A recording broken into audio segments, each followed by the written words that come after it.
All right, so I'm ready. So, committee members, staff, board of trustees, members of the public, I first want to thank you all on behalf of Gilroy Teachers Association for your presence here today.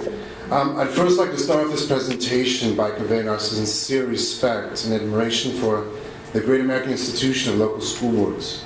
GTA definitely recognizes the hours of dedication and work that local boards, definitely including our own GUSD Board of Trustees, commit toward the betterment of communities, representing an important seam in the great fabric of our democracy. Unfortunately, during these dark days of dire financial times, to keep tradition for the sake of tradition would be disconcerting. Could you just tell us who you are? Oh, I'm sorry. My name is Paul Winslow, the Vice President of the Gilroy Teachers Association. What was your name again? Paul Winslow, W-I-N-S-L-O-W.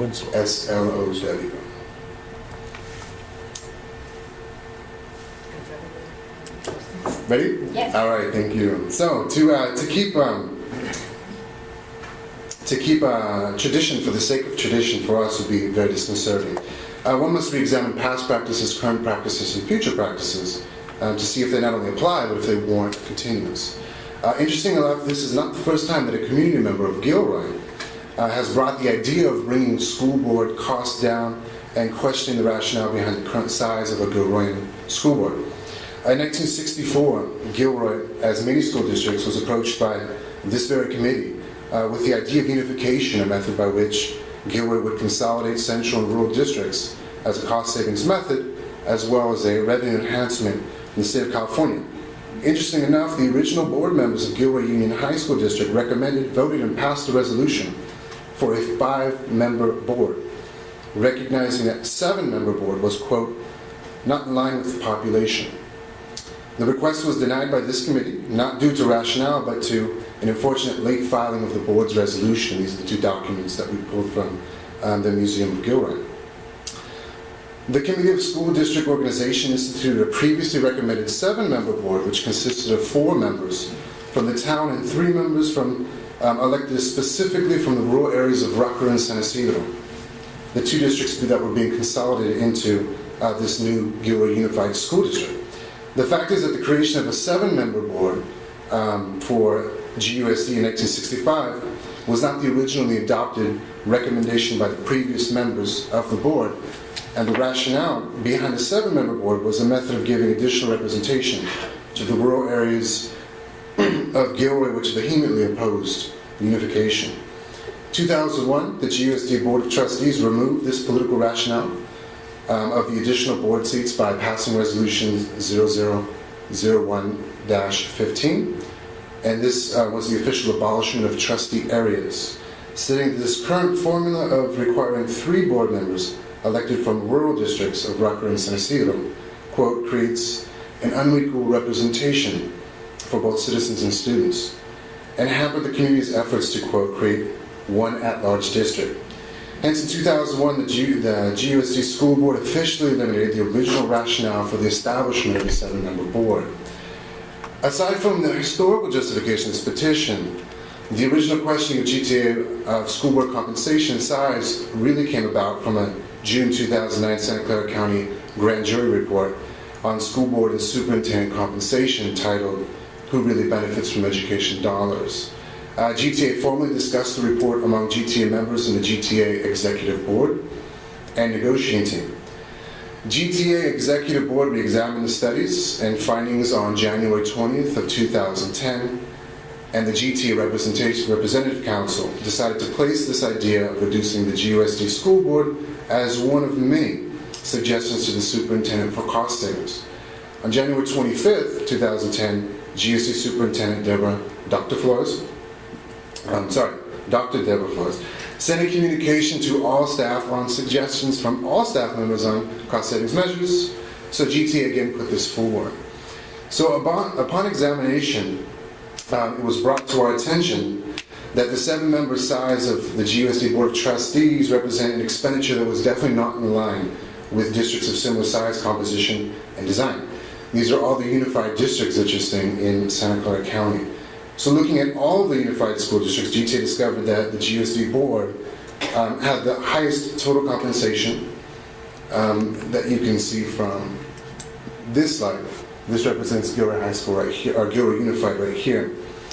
The highest cost per trustee, again you see that here, and the highest cost per ADA. That blue bar is the estimate if we removed 2 board members, which would make it much more in line with the county. This for GTA was definitely alarming, considering that GUSD compensation for both its superintendent and certificated staff members is at or near the bottom in comparable districts, while the Board of Trustee costs are number 1 in all unified districts in Santa Clara County. According to an extensive 2008 report from the Commission of School Board Excellence, the ideal number of school boards is 5. That this size provides enough diversity of thought and perspective without creating an increased management problem. The original members of Gilroy Unified seem to be in agreement with the sentiment, understanding that there is no empirical evidence that shows a larger board is more effective. On the contrary, the same report argues that, quote, large boards will eventually factionalize, creating difficult decision-making to outright dysfunction. So the question is, why did we bring this to this committee? GTA feels that considering the financial situation that this district is faced with, the abolishment of the original historical rationale for a 7-member board, and the fact that the GUSD Board of Trustees represents an expense that is not in line with the respective Santa Clara County Unified Schools, and an expense that does not reflect its ranking in other compensation areas, a reduction in the number of elected board members for us makes sense. The savings from a reduced board also offers financial benefit to the district, cost savings that might seem token to some, but represents tangible savings nonetheless.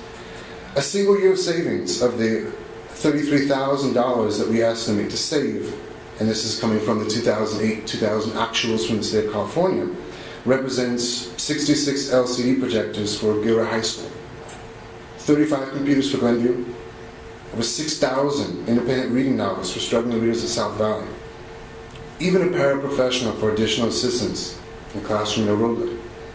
This, for any teacher or parent in this audience, is not a token amount for his or her classroom or child. We ask that this committee simply allow the democratic process to happen. There's no denying that the GUSD Board of Trustees provides a valuable service to this community. But as the Commission of School Board Excellence states, to be a board member is, quote, it's not a job, it's a citizen service. We are confident, very confident, that the GUSD Board of Trustees can still serve our community with the intended 5-member board. We thank you for your time and your service. Thank you. Yes. We have a question?